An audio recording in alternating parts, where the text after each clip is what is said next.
All right, this is the Algebra 2 Unit 7 Lesson 3 video over asymptotes. And what an asymptote is it's actually something we've seen before when we were working in the last unit and we were looking at these equations like 1 over x. We talked about the fact that there's kind of this center of this graph. And that center of the graph is actually formed by these imaginary lines. And these imaginary lines kind of go through the graph and they kind of provide kind of boundary lines for the graph for where it can't go. So if you were to zoom out completely, you would see that this graph never crosses the x or y axis. It gets very, very close, but it never crosses. You can see as I scroll down, you can see that is actually true. So these are called asymptotes. They're these imaginary lines that kind of provide boundaries for the graph. So we have three main types that we're going to talk about: vertical, horizontal, and what we call oblique or slant.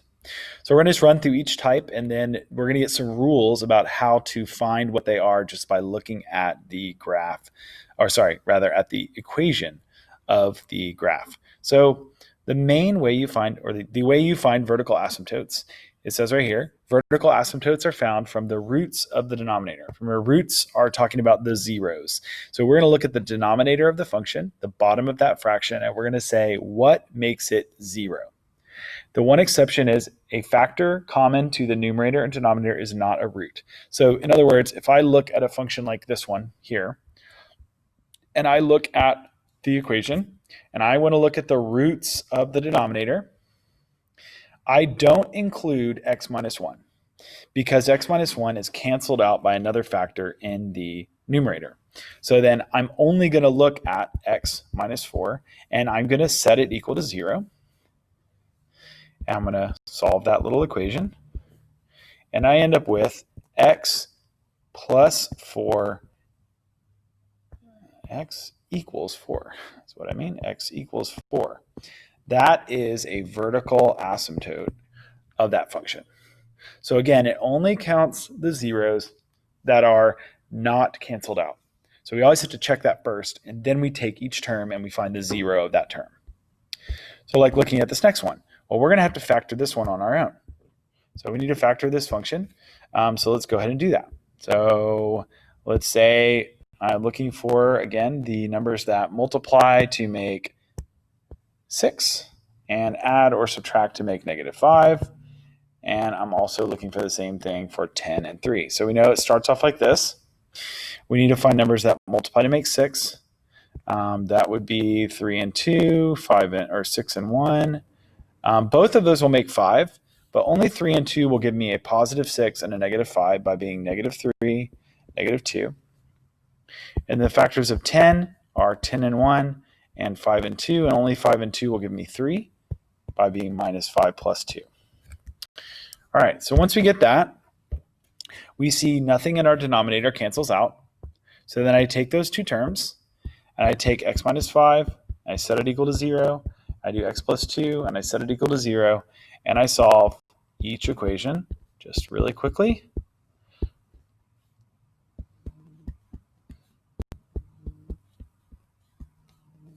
And so I see that these two are what I consider my vertical asymptotes.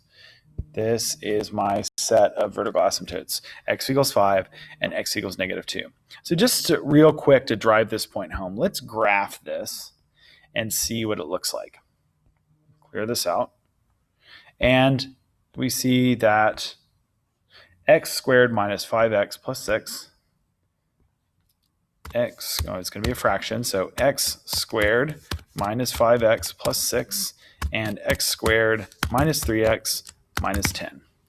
Okay, so you can see this graph's a little bit wild. Like comes in from here, goes up, comes loops around down here at the bottom, and then goes back on the other side again.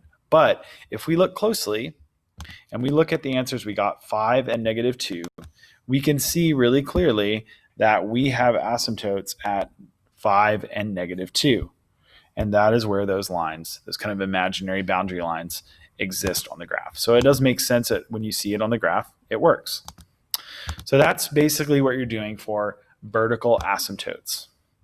So let's scroll down and talk about horizontal asymptotes. So we've already done vertical.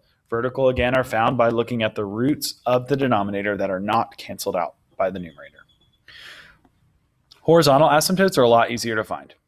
With horizontal asymptotes, you look at just the first term of each part, so the numerator and denominator.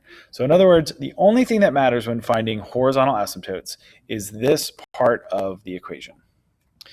And what I have to do is ask, what is the comparison between the degrees? So degree of the leading term is what matters. If the degrees of the leading terms are equal, like they are here, automatically, if degrees are equal, then automatically the answer is y equals 0. Automatically. And this is explained at length in this first bullet point. But if those degrees are the same, again, the degrees are talking about this 2 and this 2. If the degrees are the same, then we just, oh man. All right, backing up.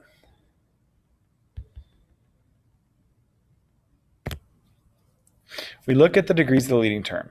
Because the degrees of the leading term are both 2, then all I have to do, if degrees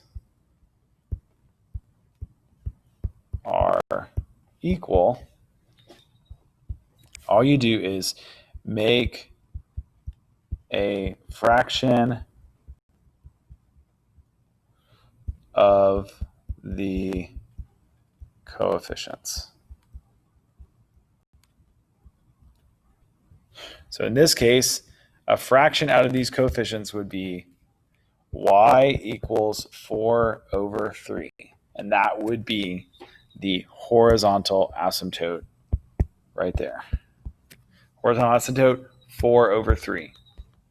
So again, the degrees of the leading term, if the degrees are equal, make a fraction out of the coefficients. So because these are both squared, 4 over 3 is the answer, automatically. Y equals 4 over 3. The other option is if the bottom degree is higher. So if the degree of the denominator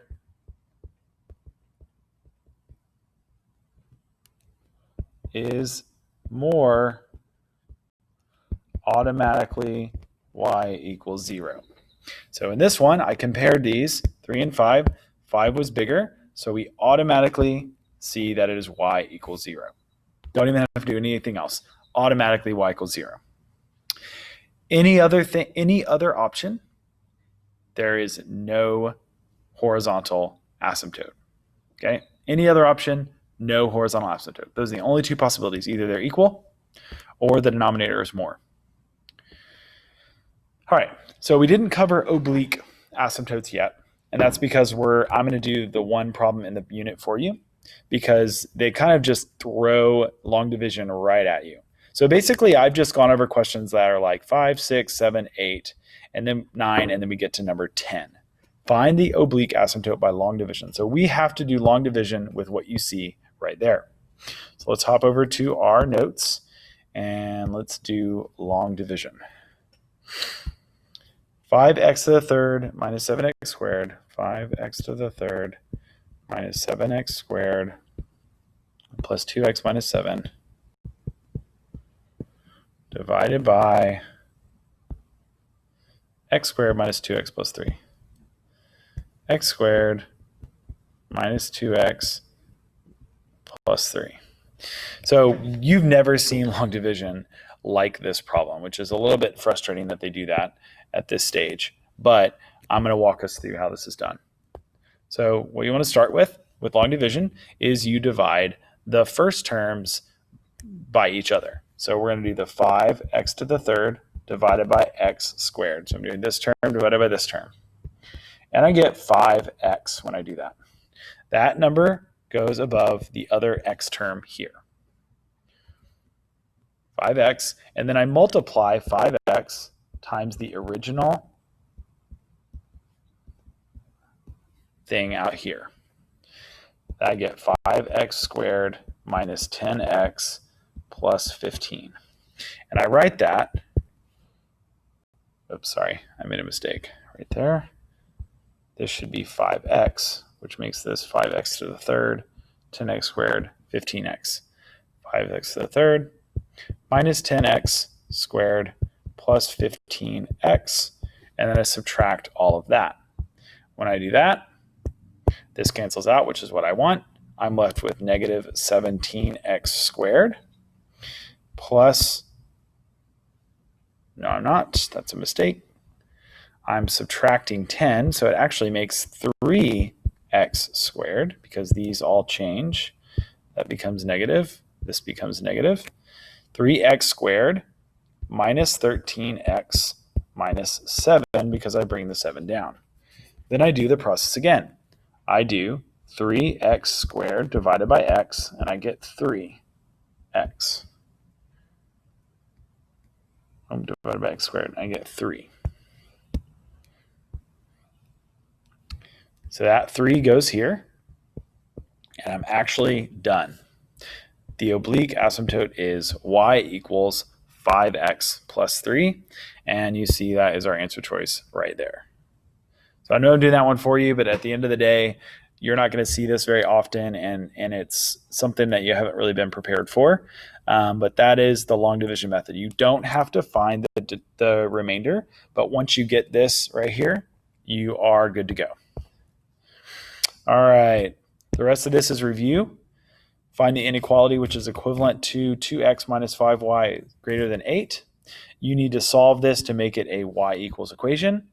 I think everybody should be able to do that one. So not y equals, but y is greater than or y is less than. So you need to basically solve for y. Solve for y. Get y by itself. Move the x over and then divide by the coefficient. Remember that if you divide by a negative,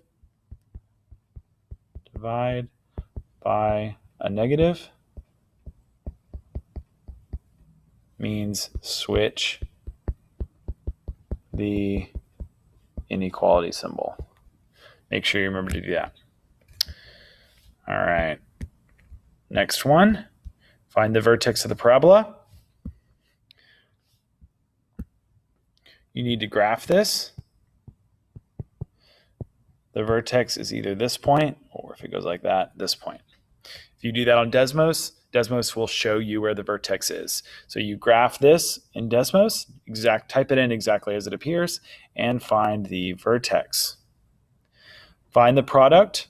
This is going to be pretty straightforward. You've done this before. We're going to use the FOIL method. We're going to do this times this, this times this, this times this, this times this. So when I do that, I get 2x squared times 3x. That's 6x to the third. Automatically, I'm eliminating those two answer choices. 2x squared times negative 2 is minus 4x squared. 5x times 3x is 15x squared.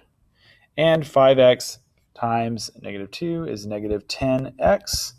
And I'm already seeing which one is going to be the answer. There are no constant terms left in this, so that cannot be the answer, leaving me with that as my final answer.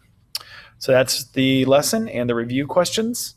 Please reach out to me if you have any issues or if you have questions or you need to see more examples. All right, that's it.